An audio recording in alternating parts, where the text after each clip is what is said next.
Yes ఖచ్చితంగా ఇప్పటికే పూర్తి స్థాయిలో ముమ్మర దర్యాప్తు చేస్తున్నారు పోలీసులు. దీనికి సంబంధించి ఘటనా స్థలంలో మనం ఉన్నాం. దీనికి సంబంధించి ప్రత్యేకమైనటువంటి టీమ్స్ ఇక్కడ పబ్లిక్ ఏదైతే రాత్రి జరిగినటువంటి ఘటనకు సంబంధించి చుట్టూరు ఉన్నటువంటి పబ్లిక్ అందరి దగ్గర డేటా కూడా అడిగి తీసుకుంటున్నటువంటి పరిస్థితి మనం చూడొచ్చు. వాళ్ళ అభిప్రాయాలను అండ్ అలాగే ఘటనా స్థలంలో ఉన్నటువంటి ప్రత్యక్ష సాక్షుల దగ్గర అసలు అక్కడ ఉన్నటువంటి జరిగినటువంటి ఘటనకు సంబంధించి ఇష్యూస్కి సంబంధించి కూడా ఓవరాల్ డేటా సేకరించేటటువంటి పనిలో పడ్డారు. ఇప్పటికే సీసీటీవీని సేకరించినటువంటి పోలీసులు మొత్తం ఏదైతే వెల్లంపల్లి శ్రీనివాస్ ఇచ్చినటువంటి ఫిర్యాదు ఆధారంగా ఒక కేసు ఎఫ్ఐఆర్ కూడా నమోదు చేశారు. అయితే పెట్టినటువంటి సెక్షన్స్కి సంబంధించి గోప్యంగా ఉంచారు.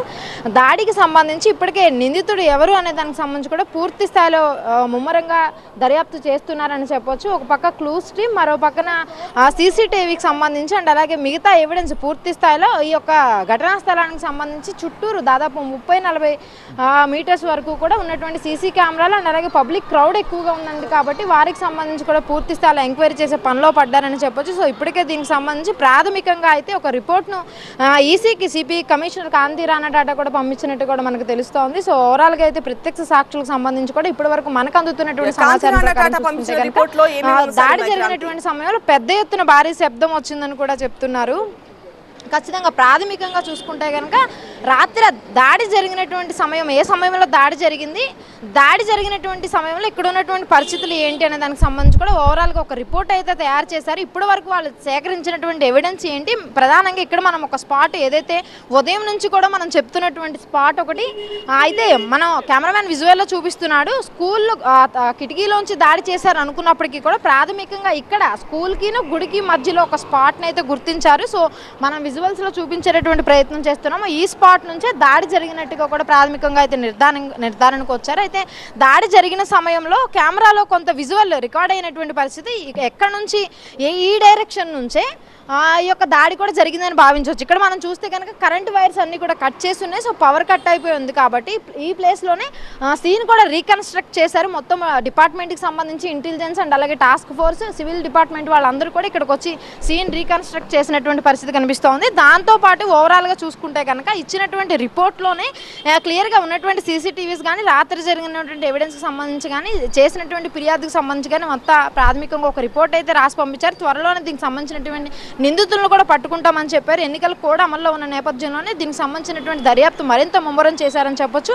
ఎక్కడికక్కడ టీమ్స్ కింద డివైడ్ అయిపోయి పూర్తి స్థాయిలో దర్యాప్తు చేసినటువంటి పరిస్థితి కనిపిస్తోంది. స్కూల్కి సంబంధించి స్కూల్ చుట్టూరు ఉన్నటువంటి ఏరియా మొత్తం ఏదైతే అక్కడ ఓపెన్ గ్రౌండ్, దాంతోపాటు రోడ్ అండ్ అలాగే స్కూల్ ఇంటర్నల్గా లోపల స్కూల్కి ఎంట్రీ పాయింట్ అండ్ అలాగే exit points, road show enter అయినటువంటి పాయింట్స్ దగ్గర నుంచి కూడా మామూలుగా రోడ్ షో ఇటు రామారపాడు వెళ్ళే వైపు మొత్తం కూడా అన్ని చోట్ల కూడా సీసీ కెమెరాలకు సంబంధించి డేటాను సేకరించారు. దాంతోపాటు కీలకంగా రాత్రి ఎవరైతే ఈ యొక్క సభ దగ్గర ఉన్నారో వీళ్ళందరూ కూడా ప్రత్యక్ష సాక్షుల దగ్గర నుంచి కూడా సమాచారం సేకరించి వాళ్ళ దగ్గర రికార్డ్ చేసుకునేటువంటి పరిస్థితి కనిపిస్తోంది. ముఖ్యంగా సీఎం జగన్మోహన్ రెడ్డి చుట్టుపక్కల ఉన్నటువంటి వాళ్ళందరి దగ్గర కూడా ఇప్పటికే స్టేట్మెంట్స్ రికార్డ్ చేశారు.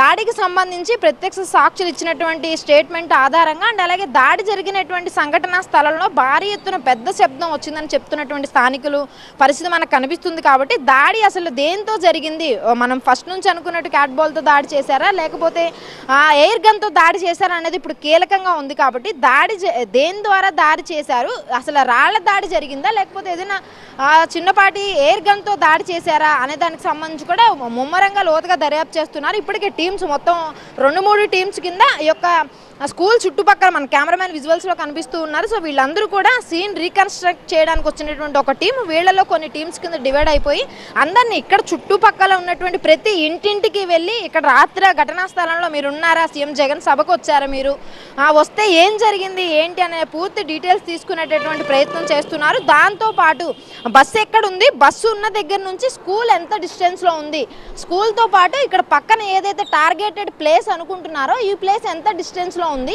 ఈ ప్లేస్కి దాడి జరిగినటువంటి ప్లేస్కి ఎంత దూరం ఉంది, ఆ సమయంలో కరెంట్ ఏ సమయంలో పోయింది, తీయడానికి గల కారణాలు, పోలీసుల నుంచి ఇప్పటికే పవర్ కట్ అవ్వడానికి అయితే సభ జరిగే సమయంలో రోడ్ షోలో సీఎం జగన్ బస్సు వస్తుంది కాబట్టి కరెంట్ వల్ల ఎలాంటి ఇబ్బంది రాకుండా ముందస్తుగానే పవర్ కట్ చేశారని చెప్తున్నప్పటికీ కూడా కరెక్ట్గా వచ్చే ముందే కరెంట్ కట్ అయింది. ఆ సమయంలోనే దుండగులు ఈ ప్లేస్లో ఉపయోగించుకున్నారు. ముఖ్యంగా ఈ ప్లేస్ అంతా కూడా ఈ ఏరియా ముఖ్యంగా సింగనగర్ కండ్రికాన్ ఉన్న ఏరియా మొత్తం కూడా గంజాయి బ్లేడ్ బ్యాచ్ ఎక్కువగా ఉంటారు కాబట్టి ఆకతాయితనంగా ఎవరన్నా చేశారా లేదా కుట్రపూరితంగానే కావాలనే టార్గెటెడ్గా చేశారా అనే దానికి సంబంధించి కూడా ఈ ప్లేస్తో పాటు ఈ ప్లేస్కి రావడానికి మనం చూస్తే కనుక స్కూల్ లోపల నుంచి రావడానికి దారుంది. దాంతోపాటు ఇటు గుడి మనకి చిన్న గోడ పక్కన ప్లేస్ చూస్తే కనుక ఒక గుడి కనిపిస్తూ ఉంది.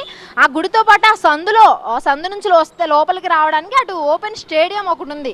సో ఆ స్టేడియం నుంచి కూడా ఈ ప్లేస్లోకి వచ్చేటటువంటి అవకాశం ఉంది. సో సభాస్థలంలో ఎక్కువ మంది క్రౌడ్ ఉంటారు కాబట్టి ఎవరైనా ఖచ్చితంగా టార్గెటెడ్గా దాడి చేయాలనుకున్న వాళ్ళు వాళ్ళకంటూ ఒక ప్రత్యేకమైనటువంటి ప్లేస్ని ఎంచుకునే అవకాశం ఉంది. కాబట్టి ప్రాథమికంగా అయితే దాడి జరిగినటువంటి డైరెక్షన్ ఆధారంగా అండ్ అలాగే సీసీటీవీలో ఒక వస్తువు ఒక రాయి లాంటిది కానీ ఒక బుల్లెట్ లాంటి చిన్న రబ్బర్ బుల్లెట్ లాంటిది కానీ వేగంగా వెళ్తున్నట్టు సీసీటీవీలో కెమెరాలో రికార్డ్ అయినటువంటి విజువల్ ఆధారంగా కూడా ఈ డైరెక్షన్ ద్వారానే ఒక దాడి జరిగినట్టుగా కూడా ప్రాథమికంగా ఒక అంచనాకి అయితే వచ్చారు. సో ఇక్కడే మళ్ళీ డిపార్ట్మెంట్ వాళ్ళందరూ కూడా వచ్చి ఇప్పటికే సీన్ మొత్తం రీకన్స్ట్రక్ట్ చేశారు. వాళ్ళకు ఉన్నటువంటి ఆధారాలు ఏవైతే ప్రాథమికంగా ఆధారాలు సేకరించారో వాటితో పాటు రికార్డ్ చేసుకున్నటువంటి స్టేట్మెంట్స్ ఆధారంగా అండ్ అలాగే సీసీ కెమెరాస్ స్కూల్ లోపల ఇంటర్నల్గా ఉన్నటువంటి సీసీ కెమెరాలు అన్నీ కూడా రికార్డ్ చేశారు కాబట్టి వాటి ఆధారంగానే ప్రాథమికంగా ఒక రిపోర్ట్ అయితే రెడీ చేసి పంపించారు. అయితే దుండగులు ఎవరు, ఎంతమంది ఉన్నారు, అసలు ఎందుకు చేశారు, దేంతో చేశారు అనే దానికి సంబంధించి అయితే పూర్తి స్థాయిలో ఇంకా దర్యాప్తు కొనసాగుతుంది. త్వరలోనే నిందితులను పట్టుకుంటామని అయితే పోలీసులు చెప్తున్నారు. ఇప్పటి వరకు అయితే దాడికి సంబంధించి వెల్లంపల్లి శ్రీనివాస్ ఇచ్చినటువంటి ఫిర్యాదు ఆధారంగా కేసు నమోదు చేసి ప్రత్యేక బృందాలుగా ముమ్మరంగా దర్యాప్తు చేస్తూ ఉన్నారు.